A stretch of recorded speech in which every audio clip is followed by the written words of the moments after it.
Баршаңызға қайырлы күн, менің каналыма қош келдіңіздер. Бүгін попа рецепт асқабақ супын жасайтын боламыз. Өте дәмді әрі тойымды, 100 граммында 75 қана калориясы бар тамақты дайындаймыз. Ең алдымен көкөністерді ашып турап аламыз. Ең бірінші сәбіз, артынан картоп, майымызды қазанда қатты қыздырып аламыз. Орташа отта бірінші сәбіз саламыз. Онда жақсырап қуырып, үстіне картошканы да саламыз. Сарымсақтарды ашып, турап шығамыз.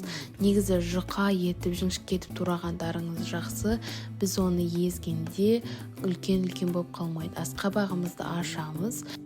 Артық дәндерін және де сырт қабықтарын алып тастаймыз. Міндетті түрде жуып алыңыз.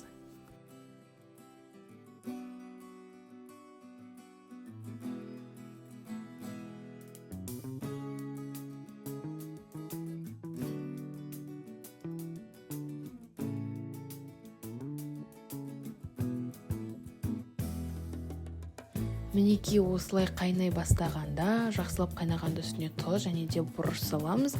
Өзіңіз қалағаныңызша бұрыш салсаңыз болады, бұрыш салсаң өте дәмді болады. Пысқаннан кейін барлығын осындай мискаға салып, жақсылап араластырдым. Сізде блендер болса тіпті жақсы. Мінекей қоюланды. Енді барлығын сорпасы бар қазанға салып, 1 рет тағы қайнатып аламыз. Мінекей пысқан бұрқылдап тұр. Бұны тәрелкеге салып, бетіне суға және де өзіңіздің шөптеріңізді салып жесеңіз болады. Өте дәмді, кешкі асқа керемет таңдау. Мінекей менің каналыма тіркеліп лайк басып кетіңіздер. Күнді попа рецепт.